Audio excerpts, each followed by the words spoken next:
Michael Jackson dazzles people, mesmerizes people, hypnotizes people. He's just so powerful. Yeah, I mean, I remember standing in the control room when we were doing the drums to Beat It, with Jeff Porcaro, and I mean, what can you say? It was amazing. Dancing. He could be in the studio singing, and it could be the two of us. Performer. Or he could be on stage in front of 100,000 people, and there's no difference in the energy, there's no difference in the performance. Unbelievable. Nobody like him.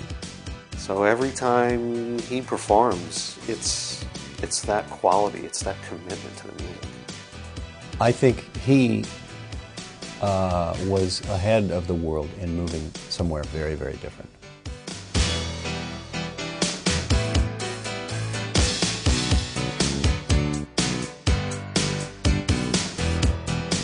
Michael Jackson cuts a mysterious figure. His talents defy belief. He seems to hit impossible notes when he sings and to move his body in ways that challenge gravity when he dances. At the age of 6, he could express himself like a man of 60. And now in his mid-40s, he's still innovating, entertaining and awe-inspiring. There is no one else like him.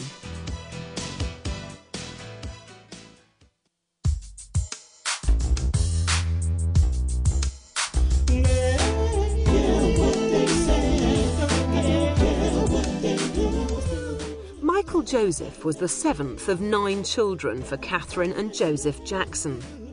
He was born on August the 29th, 1958 in Gary, Indiana, into an extraordinarily talented family.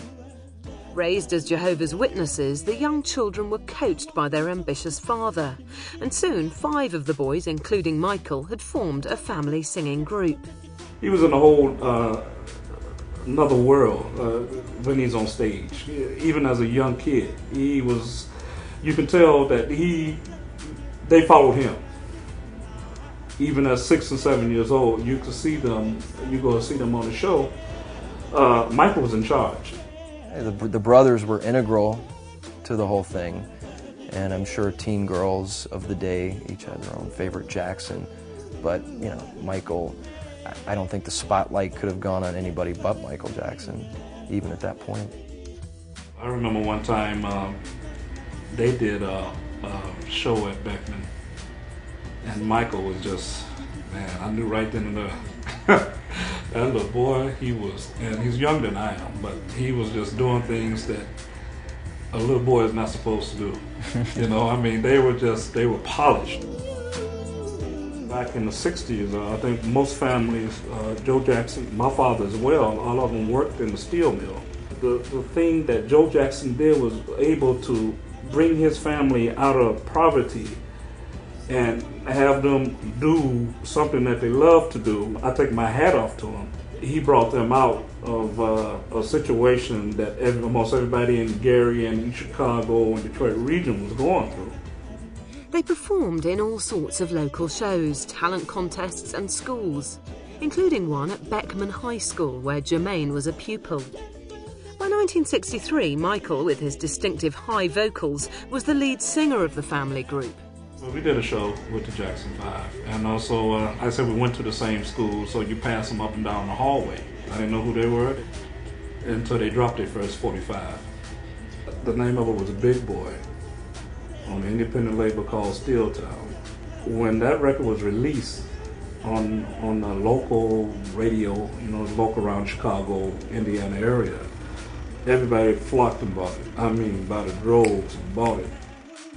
After the success of Big Boy, the Jackson 5 were snapped up by Detroit's legendary record label Motown.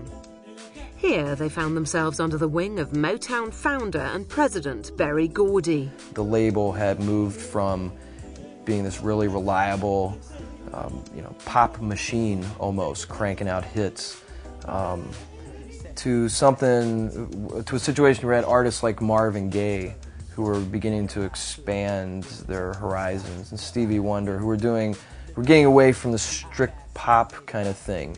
And it was clear that, Motown was slowing down in that way. It wasn't there wasn't a top 10 hit every week anymore. And along comes the Jackson 5 and Berry Gordy with his magic touch. So the Jackson family came to Motown at the perfect time. First time I heard I Want You Back, I just loved it, and I just loved the sound of it. It had a sound that I had never heard before. I knew they were going to make it. It would have been Motown, it would have been somebody else, but they just had that oomph, and what really set them apart was the showmanship. At the age of 6 years old, Michael was doing splits and doing things that, doing the James, back in the day, you used to do the James Brown. It used to be a dance style of James Brown. You wiggle your feet through like James Brown. You had it down. So yeah, I knew they were going to make it.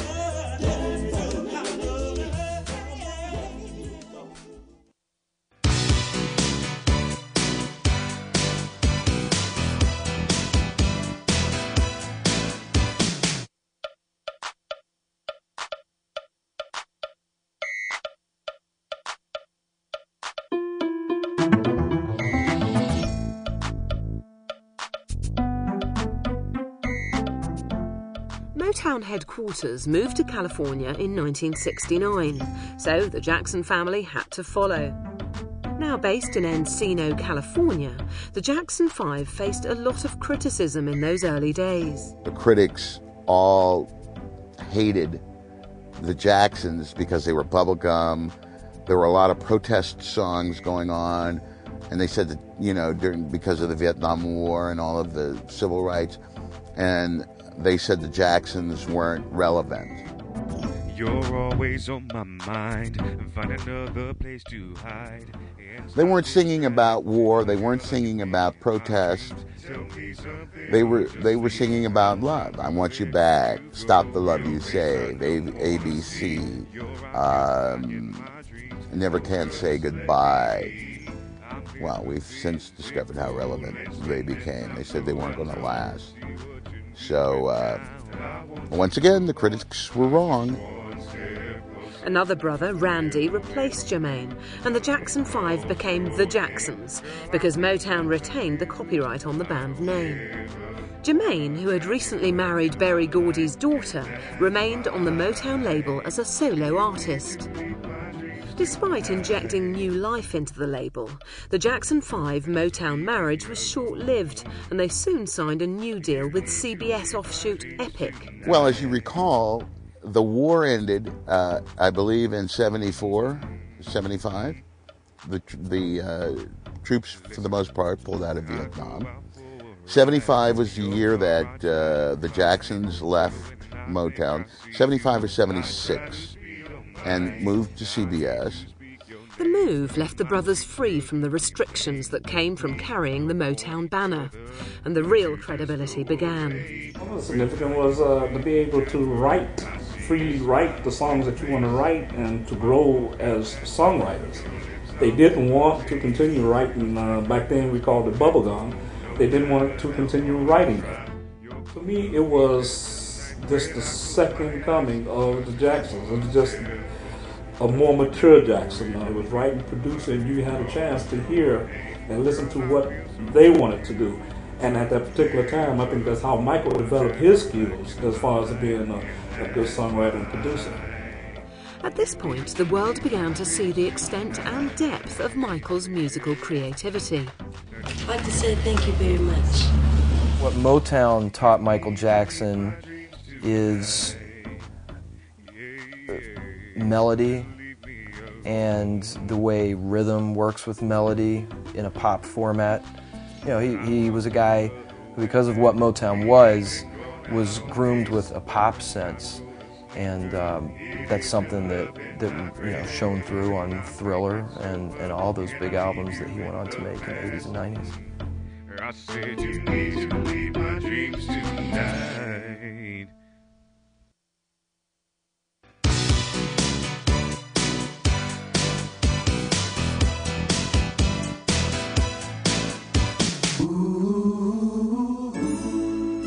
The family were performing shows all over the world. Sam Brown was their musical director in the mid-70s. Funny story. The first time I went out to the house,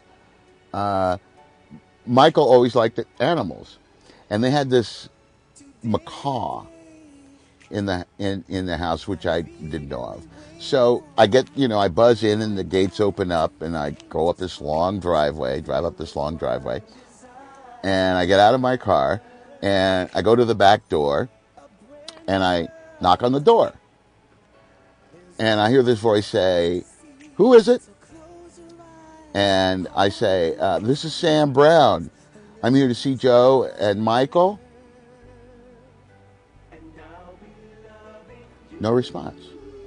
So I knock again. "Who is it?" "Sam Brown. I'm here to see Joseph and Michael. You just buzzed me in." No response. Knock on the door again. "Who is it?" Well, it was the bird. And they were around the corner having a laugh. Michael and Jermaine and Jackie and Marlene were around the corner holding their noses to keep from laughing out loud. The closeness of family, it gives you ability to know each other's voices 24/7, know who's going to do what. Any song you're singing, you're able to sing in harmony if you want to. Versus a group that's put together, a family group, they're more at ease on stage, number one. They're more at ease at rehearsal. There's no ego. Now tell me, what do you think is the success of the Jacksons, yourself and the Jacksons? I would say probably togetherness, or just enjoying our work a lot, putting a lot of love into it, all our efforts. Wherever they went, the Jacksons were received by frenzied audiences who followed them relentlessly. When we were in Caracas, Venezuela, and we were playing a soccer stadium that held 60,000 people, and we were downstairs in the dressing rooms, and the walls are concrete, with this lime green paint on the walls. All of a sudden, we heard this, oh, oh, oh, oh, oh. And it was a sound of the entire stadium stomping their feet because the opening act was finished and there was an intermission, and they wanted the Jacksons to come out, and it was scary. As we walked up the ramp, the closer we got, and you could hear the announcer, in Spanish, and saying, "Tito, Jermaine, Jackie." And then we were at the ramp, and Bill Bray was in front, who was their head bodyguard security, and the band and I are back there, and he says, "The Jackson 5," and it was this huge roar from the crowd and screaming, and it was unbelievable. Because I love it. You have to like it to be in it this long. Yeah. Or you go crazy. It's so much. We've been traveling the world and making records and just having a great time. Michael always worked harder than his brothers. There was very little that could distract him. His one weakness, however, were amusement parks. The boys, Jermaine, Jackie, Marlon, Tito, used to like to play basketball with the band members. They had a little basketball court. And Michael was always about working. It was time to work, Michael wanted to work. And he would often come to me and he'd say, "Sam, would you tell the boys to come on, let's go?"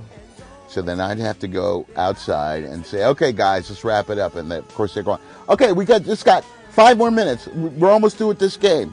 I was like, "Michael wants to get started, guys, let's go." So Michael he didn't want to tell his brothers what to do because he was like almost the youngest. So he'd have me do it. Michael loves amusement parks. I think that goes without saying. Everybody knows that by now. And Michael would always ask if there was an amusement park nearby because he'd want to go. So we were in Caracas. One morning, there's a knock on my door, and it's Bill Bray, who is head of security. And he says, Michael wants to go to this amusement park, and nobody else wants to go. Everybody's sleeping, and they don't want to go. And Michael said to ask you, he said, you might want to go because you like amusement parks. And I do. And I said, sure, I'll go with you guys. So it was the three of us.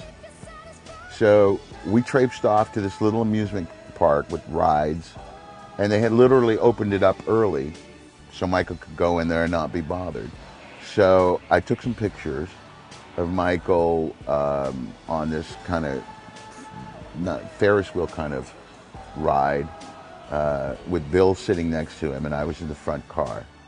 Though he was still part of the family group, Michael's solo career aspirations soon started overtaking the work he did with the Jacksons. His star would have shined anyway, ultimately. But remember, it was the Jackson 5 at first, and he came out of that situation because he literally distinguished himself.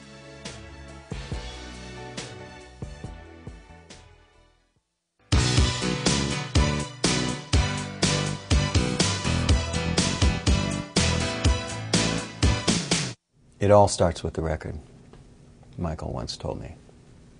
Everything, and he, pointed around, and he said, Billy, this all starts with the record, so we gotta make this great. In 1979, at the age of 20, Michael released Off the Wall, his first solo album for Epic. Fans heard a new, more mature Michael, with a deeper voice and more adventurous tracks. Off the Wall went on to sell 12 million copies worldwide. This record announced to the world the arrival of Michael Jackson, solo artist. He has been creating amazing songs ever since. The best one is definitely Billie Jean. Heartbreak Hotel. Black or white? It has to be I Wanna Rock With You. That song. Of course I like I'll Be There. That's like my guy to girl song. Smooth Criminal. Heal the World, which was, of course, has become an anthem of songs. Thriller. Man in the Mirror. Off the Wall marked the start of his hugely important working relationship with producer Quincy Jones. Quincy also produced Thriller, Bad, and was an integral influence on Michael's songwriting style. Basically, every album, including a good part of Thriller, was done at our studios. Michael has his own unique way of expressing his ideas for songs. One of the things that he would sometimes do is he would record the demo for the song using only sounds that he would sing. He would beatbox the rhythm on track 1, and then he would go to track 2 and sing the bass line. He, through all these years, he has worked with musicians necessarily because he doesn't play an instrument. And he's written entire records in his head and had to convey those to musicians. And he has a way of expressing a beat and a melody and a sound with just his body and his voice. He would then musically sing the horn, the guitar, the strings. He would sing all the instrumentation because he would have all of the ideas in his head. He would know the arrangement. It was just a matter of getting all of these ideas onto tape, and then once they were onto tape and then the individual musicians would come in to do their overdubs, they could not only hear what their part would be, but they could hear in a bigger sense what the entire arrangement would be. After Michael would sing the individual musical elements, he would then sing his vocal arrangement over the top of that. This was a process that I would often do with Michael. And when the musician would come in, he would not only be able to hear what his part was, but he would be able to hear the song as a whole. The fact that Michael doesn't play an instrument means he doesn't study an instrument, and it means that an instrument doesn't sort of sap his energy. Though not technical, Michael has an affinity for technology and a deep understanding of how it can be manipulated. But Michael has done something else. He makes wonderful music, and the instrument is the studio and the song and his voice and the whole sort of contextual process. The fact that he wasn't a technologically oriented person actually fit into the philosophy of how we worked in the studio, because we would always make the technology follow what was required creatively. And Michael had great creative ideas. And it works brilliantly.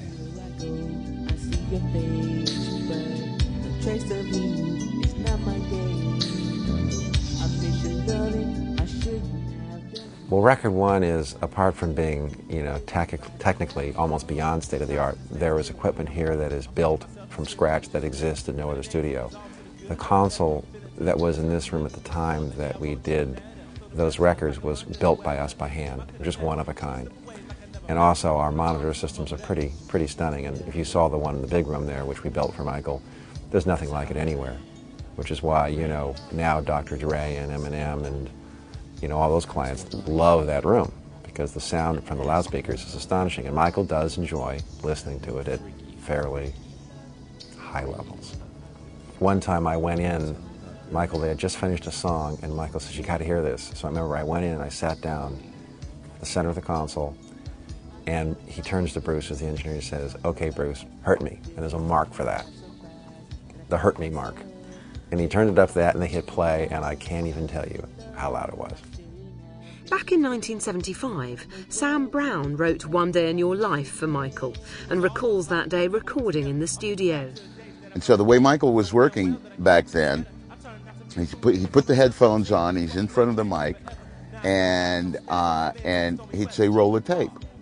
So we'd roll the tape with a demo singer singing it, and he'd listen to the first 8 bars, and he'd be sitting there, and he's listening, and he says, "Go back," and listens again. "Go back," and listens again, and he says, "Okay, I'm ready."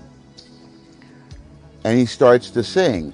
And what was interesting, the first thing I noticed is that he has a phenomenal ear, because he was taking the phrasing, which singers don't normally do, of the demo singer, and singing the phrasing precisely the way they sang it. And so he did the first 8 bars. And so he said, "How'd that sound?" And I said, "That sounded great. That's right on the money." He says, "Okay, now let me sing it my way." So then he starts to sing it in a totally different phrasing, just like that. He had copped the phrasing of the demo singer off the tape, and now he's adding Michael Jackson to it. And I was like, "Oh, this is phenomenal." He's just so good that pretty much you have it in a relatively few amount of takes. I mean, when we did We Are the World, Michael pretty much sang his live parts down in one pass. So it was no great surprise when Off the Wall was beaten by Michael's next solo album in 1982. I was in the studio working with Quincy. We were working on subsequent albums when, in fact, the Thriller album was climbing up the charts and the singles were becoming number one after another, single after single. And I remember the day Quincy walked into the studio and he said, "The Thriller album has gone platinum in LA."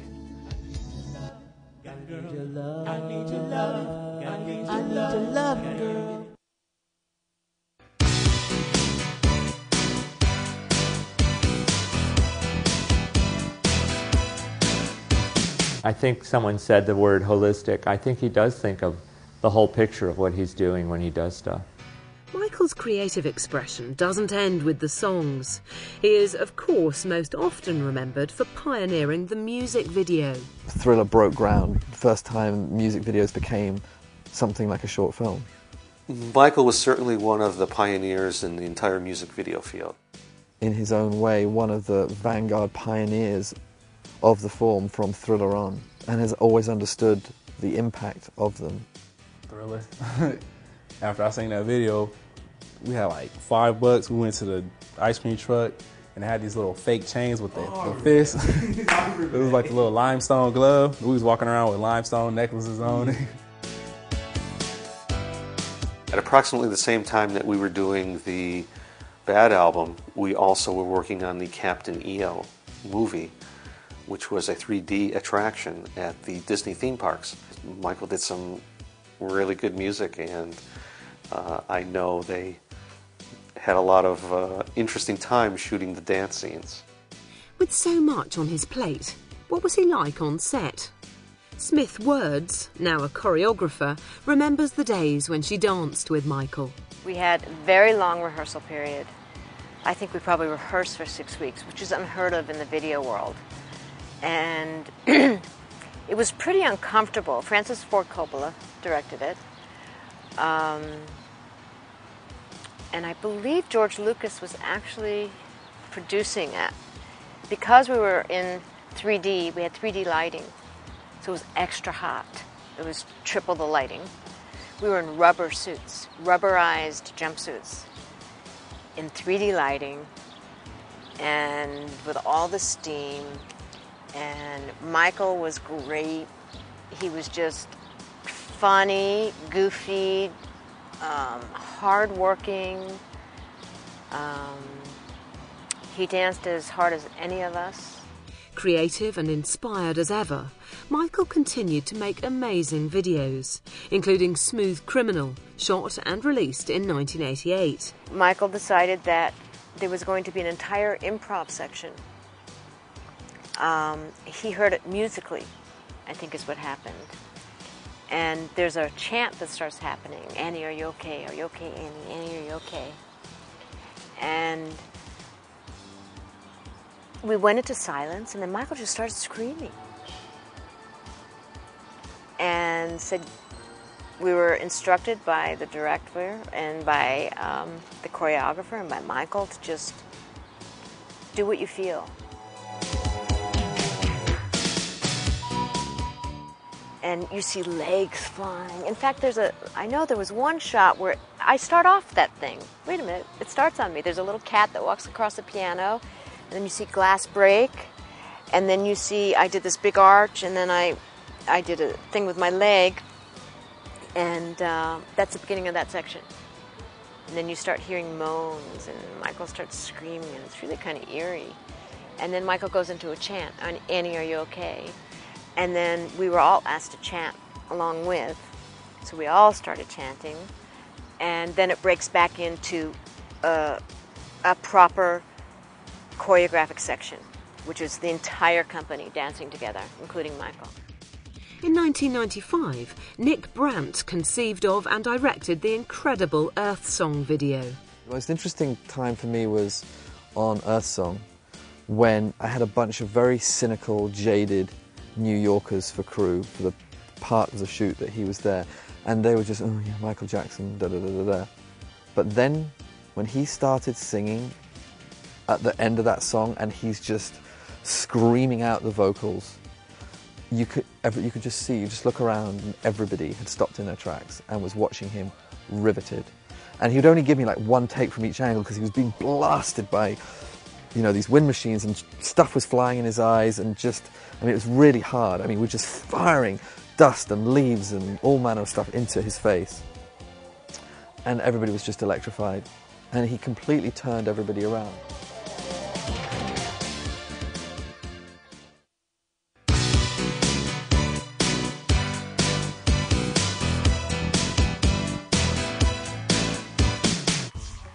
Through the success of Thriller, I think Michael became aware of exactly the power that he had and the influence that not only music could have, but his music could have in the world. And many of the themes in some of the later projects were very much a reflection of what Michael's concerns are for the world, for people, for children. This is the area that might mean the most to Michael, but sadly where his words and actions are received most cynically. So, for the victims of the Washington, D.C. 9/11 attacks on America, the fact that I got to create something that was the background video was all the flags of the world, and they flashed on the screen in time to the music. And it looked beautiful, and you know, Michael did this song, took his name out of the show. It never appeared in the performance or in the broadcast, and he rehearsed it and made it all perfect. Everybody worked really hard singing it.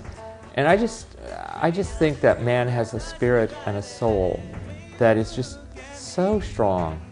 I really respect him. Michael's a giver. He gives time, he gives money. He hears about kids that need surgery or operations, and he has his people call up and find out how much it will cost, and he writes a check, and nobody knows where it ever comes from. Over the years, Michael has increasingly expressed his principles through his art. As well as being a fantastic visual feat, the video for Earth Song was honoured at the Genesis Environmental Awards. Everybody is kind of, the idea is literally clinging on for dear life as the Earth resurrects itself and the Earth is spinning and there's this almighty, you know, incredible epic wind and everybody's clinging on. He's a fantastic performer. And even though all those non-actors were brilliant, we didn't have anything for them. If I had had trees for them to hold on to, I would have done the same with them. But what happened is that, so by the time you got the people who were already prejudiced about Michael watched that video and thought, oh, there's Michael Jackson trying to save the world again. And actually, it was, if you watch the video in an unbiased light, everybody is trying to save the world and everybody's just clinging on. But because A, he's the singer, B, he's a better performer, and C, he's got two trees to hold on to, he comes across as, to some, you could argue, you could interpret as, he's trying to save the world. I don't think Michael is cynical. I think he just is a caring person. I think he really has an evolved sense to him. And I think he's, you know, I think he's done his share of marketing kudos and smart things. But I think underneath it all, he's just he's a true artist, in my opinion. Then at the Brits Awards, he repeated that kind of motif, which could be interpreted as Jesus on the cross, which is a dangerous thing to do. And I don't think he thought about that. And you could call that naive or not. I certainly never thought of it when we were shooting it. I don't know, nobody really did. But suddenly, and that we were naive as the filmmakers, I don't know. But suddenly, in the context of the Brits Awards, it became a dangerously, you know, pseudo-Christ-like thing to do. And so then that got, forever after, in the British context, the video got tainted by that, which is a shame because the message is so, you know. In 1994, Michael married Lisa Marie Presley. She supported his work on good causes, and together they hosted a conference on diversity at Michael's Neverland Ranch, which has been his home since 1988. He cares about life and existence, and he's trying to help people because he's in a position to.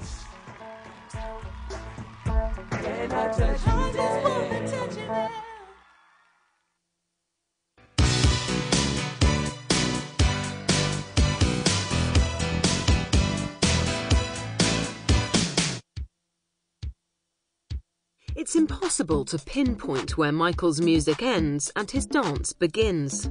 I think I told you that we would be in rehearsals, and as you entered, everybody would be offered earplugs, including the dancers. And because the music was so loud that it would rock the floor.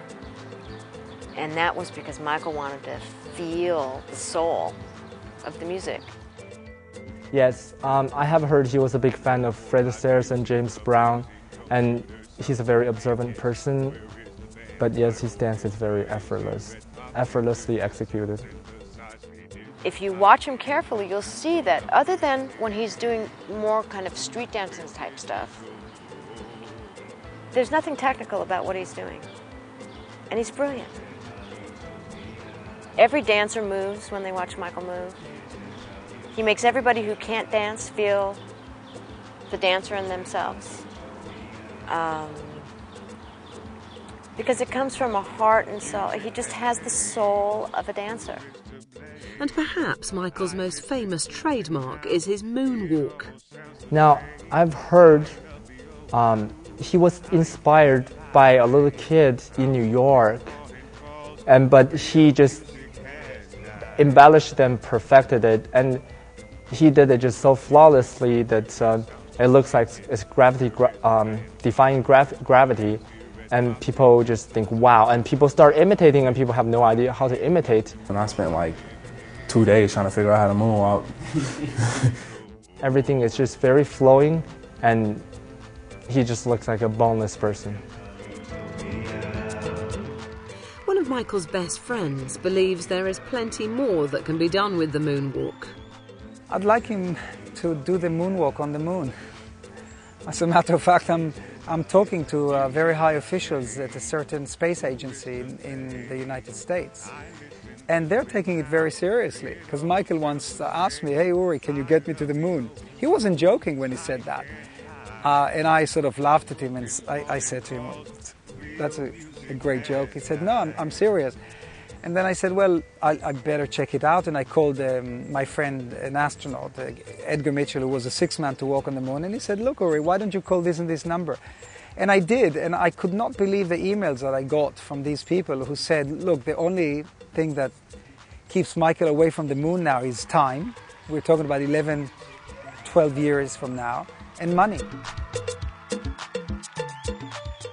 I mean, he went from being in the midst of all these trained school dancers, looking fabulous, to, you know, taking the spotlight in front of all these street dancers, who really, I think he learned his stuff from them just like he learned his stuff from us. Michael can be credited with bringing street dance into the mainstream. He would hire street dancers to teach him moves and perform with him. I spent all those years training, and I would watch some of these guys. And Michael started to be able to do it all too, just like that. He was like pop locking and all this stuff. It was like, what do you know how to do that?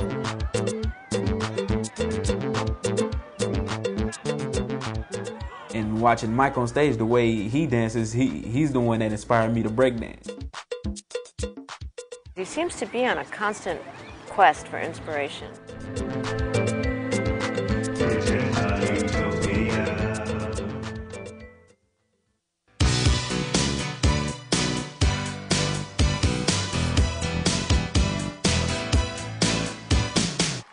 A side of Michael that is little known is his business savvy.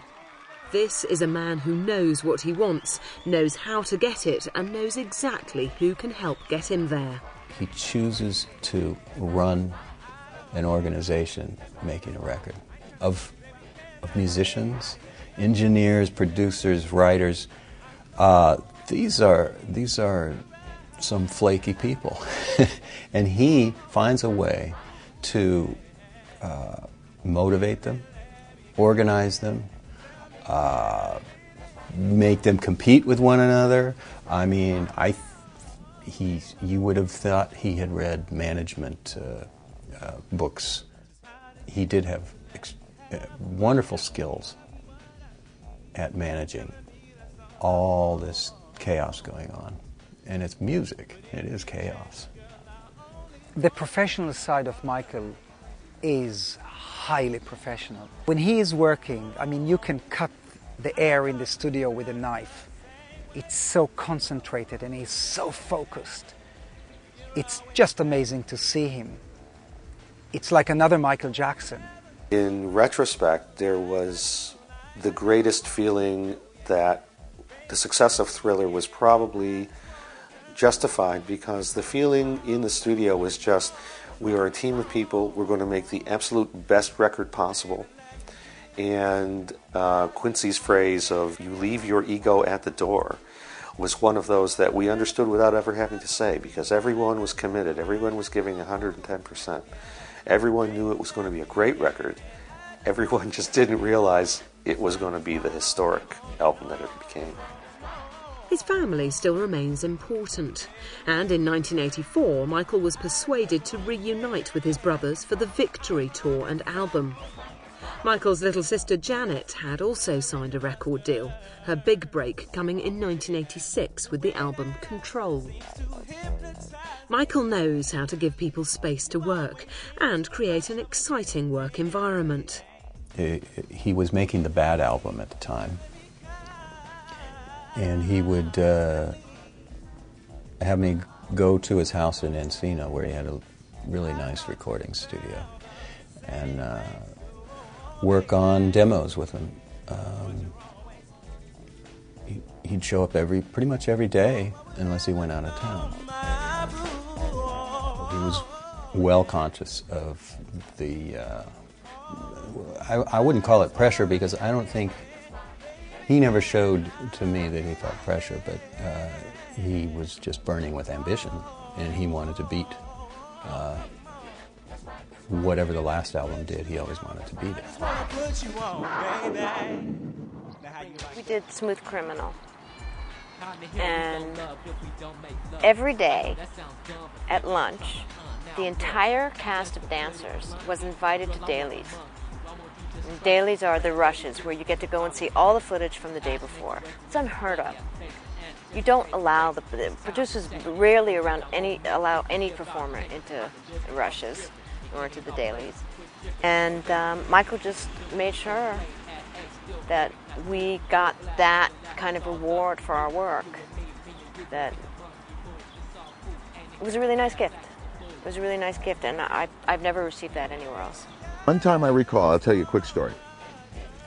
He sang something on one of the songs that I wrote called You Are There, which comes out on compilation. And he sang it in a way which I didn't particularly care for. He added something to it. And I said, Michael, let's do that take again. And he said, oh, Sam, that was great. And I said, I didn't like it. Can you do it more this way? And Michael said, okay, but you're not going to like it. And he did it the way I asked him to do it, and he did it exactly the way I asked him to do it. And in the studio, I thought it was great. I got home and I listened to the two versions, and I went, damn, he's right. I like his version better. So I called him on the phone and I said, Michael, you were right. Your version is better. I like your take on it better. And all he said was, told you so. That sums it up for someone who's of that stature. He would do it anyway. If you asked him to do it, he would do it. And he'd do it to the best of his abilities, in the confidence and certainty you would like what he did, ultimately at the end. Michael has consistently managed to pick the right people to contribute to his projects.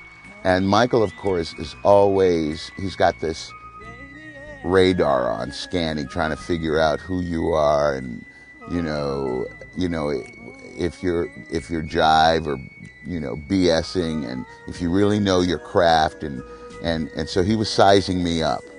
I think one of the great things about Michael and his success has been those teams of people that he's worked with. Of course, on Thriller, that team of people was brought together by Quincy. Much later, I think Michael followed that same lesson, that same pattern, in that he wanted the team of people that he worked with to be the very best. If it was a great composer like Elmer Bernstein, then that's who he wanted. If it was a great programmer or musician, a guitarist, whatever it would be, Michael would want the very best, because he would know this is the person that's really going to take the bar and push it up even higher. Well, yeah, but also he's relying on, like Billy Buttrell and Bruce Swedien were both excellent engineers, and they make great sounding records. And so when you have people that are that good, then generally speaking, you don't feel so bad, because you can feel fairly secure that they are going to do their best work, and Michael knows that. And so when he walks in and he hears it, usually it's pretty darn good. But make no mistake, Michael is, and always has been, very much in charge. I believe Michael always had the final decision. Very quietly and very gently and behind closed doors. On stage, Michael is the boss.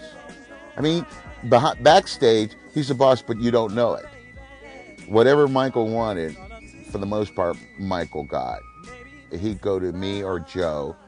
If there was like an employee or someone in the crew that was causing a problem or doing drugs or something like that, Michael would come to one of us and he would say, I think so-and-so's doing drugs. And that's all he would say. And then Joseph and I would deal with it. Dichotomy that every musician has to face, you know, keeping the music pure versus having some sort of way of presenting it to people, and that requires organizational skills. And Michael has them. And he's at the head of that pyramid. There's nobody else. After the huge success of the Bad album, Michael moved on to his next big project. So the next thing that came around was actually the Dangerous album. And we started the Dangerous album. Originally that was going to be some type of compilation disc. And as Michael had just too many very exciting songs, it finally evolved into what became the Dangerous album, which was all new material. Probably the biggest hits from that album was, of course, the Black or White, which had a really exciting music video, which again brought John Landis back to work with Michael. The Black or White video saw the use of morphing for the first time.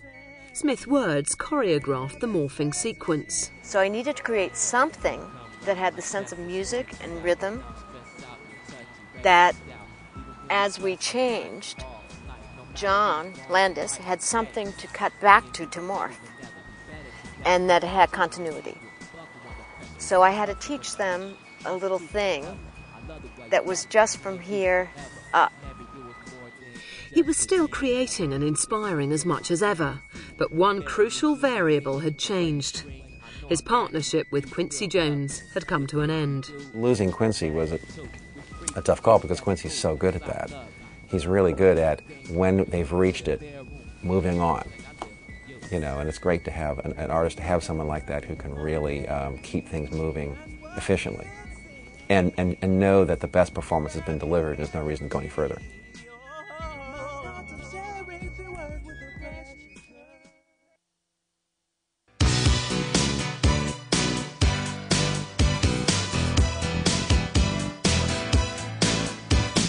Oh yeah, I mean, we giggle and laugh like crazy.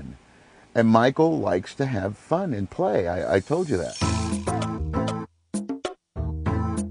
He's, you know, very entertaining. It was very funny. We had a nice time. It was just a blast. A lot of fun. I enjoyed every minute of it. I want to look into your eyes and see forever.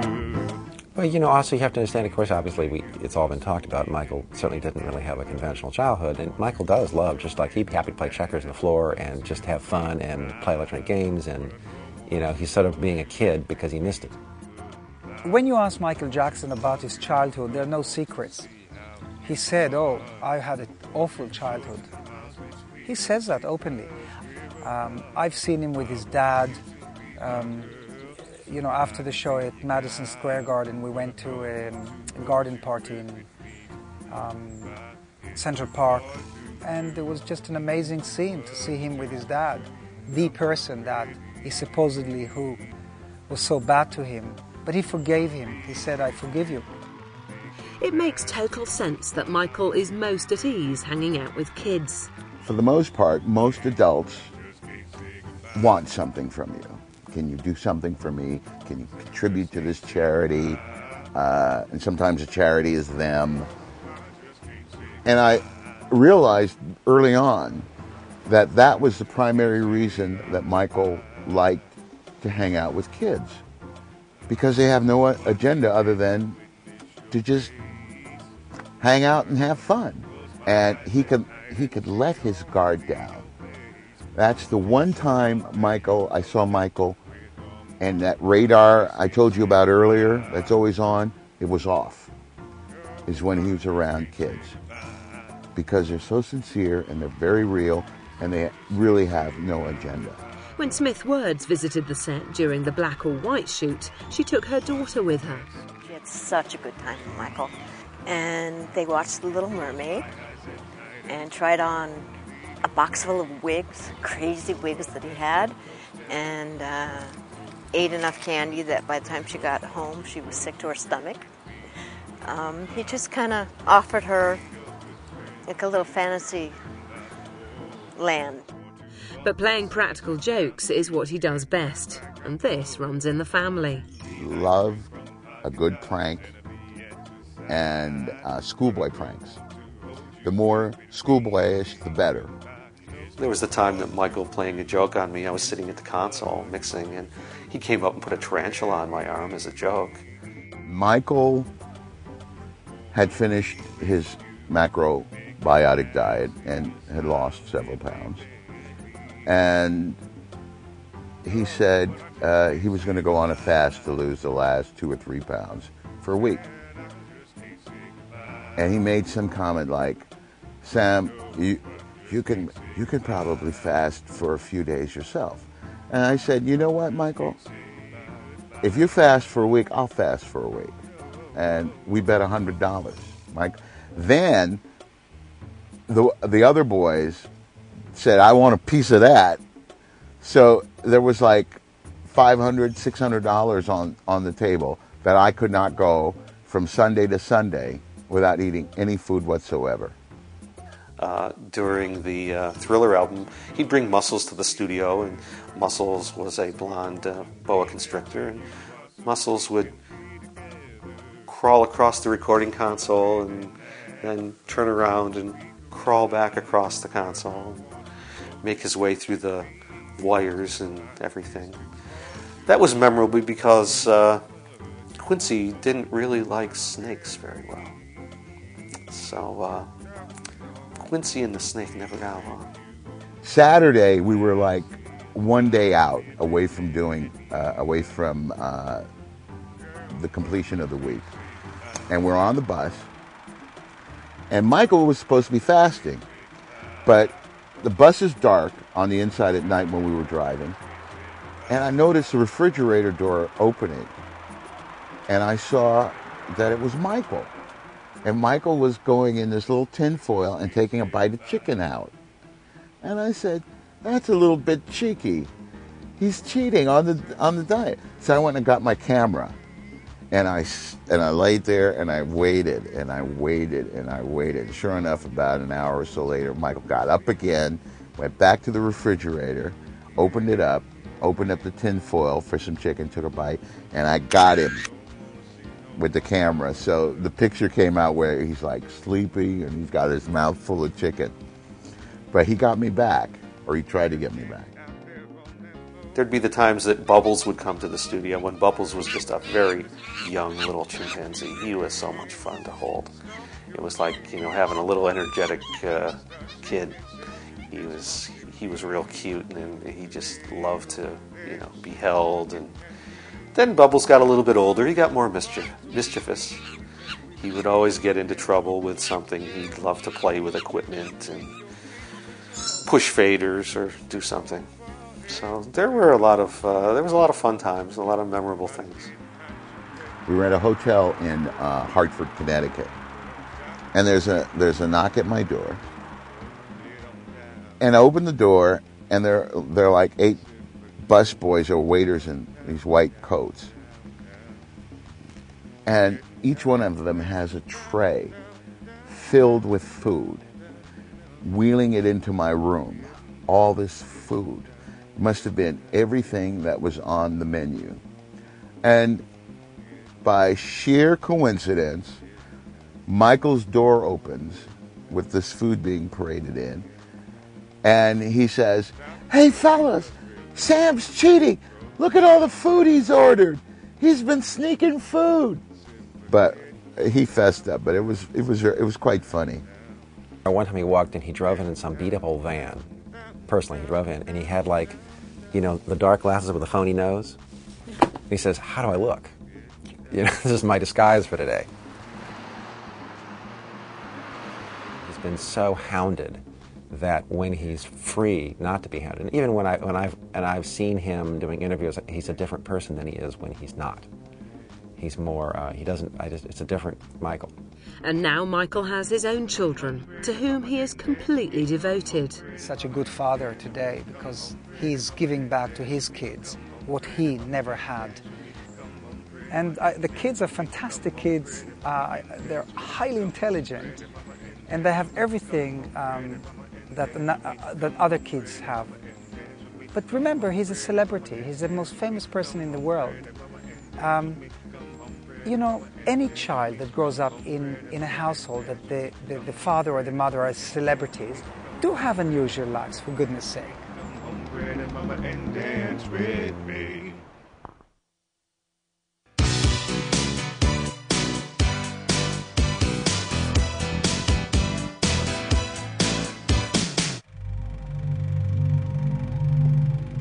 After the Dangerous album was the History album.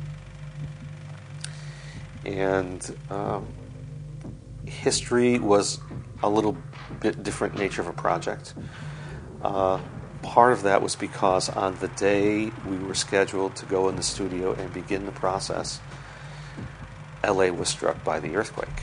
We had just completed Studio A, had redone it for them to start a new album, and it was I think it was Earthquake Monday was start date for the album.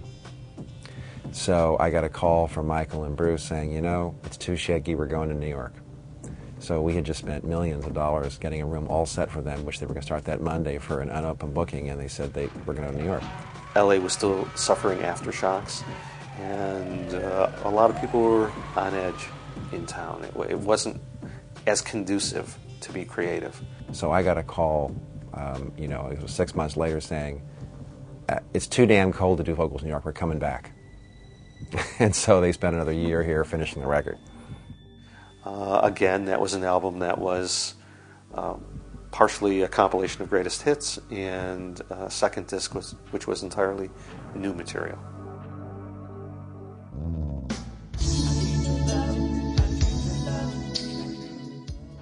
Aside from the shrewd professional decisions, everyone who works with Michael is overwhelmingly impressed by his focus, his work ethic, and his amazing talent. It's really extraordinary, but it's almost like his work was play, even in his position. Michael worked 10 times harder than anybody. I've done 400 or 500 albums. You know, being with Michael is as exciting, you know, on a musical level as any person I've ever worked with. And he's sort of like Robin Williams, he's always on. He was the most instinctive, is the most instinctive musician I've ever met, the most talented. I've never worked with anyone more committed, more focused, more in tune with the music. In all my connections to him, where I was in the same room when rehearsal was happening for a concert or anything, he is so focused. But I'm telling you, standing next to Michael when he's performing, it's an amazing experience. I've never seen anything like it on any artist anywhere. As I think back to all the musicians I've done music videos for, I cannot think of anybody that has had that electrifying a presence when they kick in. Michael could stand and talk to you, and you'd think he wasn't paying attention to you because he's working out moves while he's talking to you and doing spins and you know. And you're talking to him about, okay, Mike, we got to get to the limo at 5:15, and we, you know, the sound check's at 7. Michael, are you paying attention? Yeah, I hear you. 5:15 limo. And he's constantly thinking about what he's going to be doing or creating things in his head all the time. Aside from the shrewd professional decisions, everyone who works with Michael is overwhelmingly impressed by his focus, his work ethic, and his amazing talent. You see, Michael doesn't boast. He doesn't come out with his achievements. That's where I find the humble Michael Jackson, what people don't really know. He's like in Stranger in Moscow. He was drenched. You know, we're shooting at 360 frames a second or 1,000 frames a second, and to see the rain at that speed, it's bucketing down. I mean, it's like rain bar after rain bar after rain bar with big specially designed holes to make these drops of rain. So, you know, you do a 10-second shot and he's drenched. I mean, you know, we worried obviously just makeup was going to come flying off and everything, and he just went with it. A frenzy still accompanies him wherever he goes, including the time when Michael became an honorary director of Uri Geller's English football club. Michael was almost killed in Paddington Station, I can tell you that very openly. We were just, I mean, pressed to the train and almost fell under the wheels of the train in Paddington Station when I took Michael Jackson to my football club, Exeter City Football Club, where he agreed to be a director, an honorary director of the football club. There are thousands and thousands of fans that simply crushed us onto the train. And Michael was pushed down onto the pavement, and we got to our train, and he pushed himself into the compartment, and he fell into the couch there. It was a first-class kind of we rented a special train for Michael. And that was a moment when I thought he's going to look at me and say, Uri Geller, take me to the hotel. I don't ever want to hear about you again. And I was waiting for him to say that, and he looked at me and he said, hey Uri, I'm okay, relax, don't worry about me. I love those fans. The talent and creativity remain as strong as ever. But after such intense media attention for so long, staying focused gets harder and harder. That's true. Clearly, he was much more focused at the time of Thriller. He would have this place booked for long periods of time, and he'd be off shooting videos of this. And this place would be here for 2 weeks with all the people here, musicians, producers, and everything, and Michael would never show up. You know, with all the conflicts with the record label and all the various issues that he's dealing with, I'd say it'd be awfully hard to concentrate and put out your best effort on an album right now. Well, he seems to be so busy fighting everything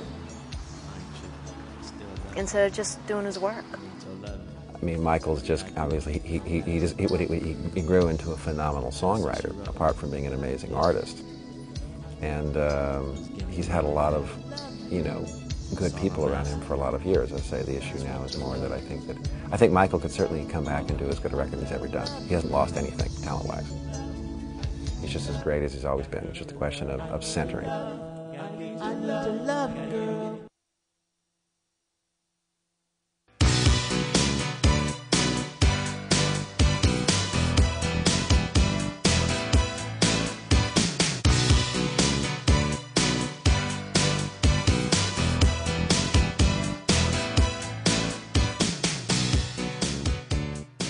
Definitely think Michael created certain styles that people take for granted. I guess you might say that Michael laid the foundation for what evolved into the current type of urban and hip-hop music.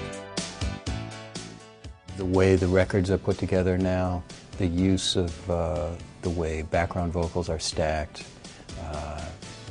the way the rhythm track is put together, built piece by piece, the way the lead works against the backgrounds and the track. It was all innovated by Michael. But as far as being able to compete with standards now, it's going to be a little bit different because the standards aren't the same. Back then it was based on talent, and now it's based on production, basically. How good is your beat? He has the ability to cross over into so many areas of music. Of course, he comes from an R&B background, but the pop, the rock, all of the influences are there. So, I mean, as far as his last album, Invincible, I feel like that can compete with what goes on now, because, you know, with time you have to evolve and step up to handle the new competition that's going on. But as far as talent, just raw talent, Any of these guys out here, I think he can still blow them out the water easily without no issues. Michael Jackson has already created a powerful legacy for himself and is not finished yet. I think a lot of this other stuff will just go away over time because it's not really relevant to what he did musically. And then I'm sure that his albums will be played, 25 years from now. The cuts from any number of his records that are great are still great, and they will be great, and all this other stuff will just go away. Michael will go down in history known for the great music that he's done, the great songs that he's written, the influence that he's had on how people perceive music in a visual context through the entire music video format.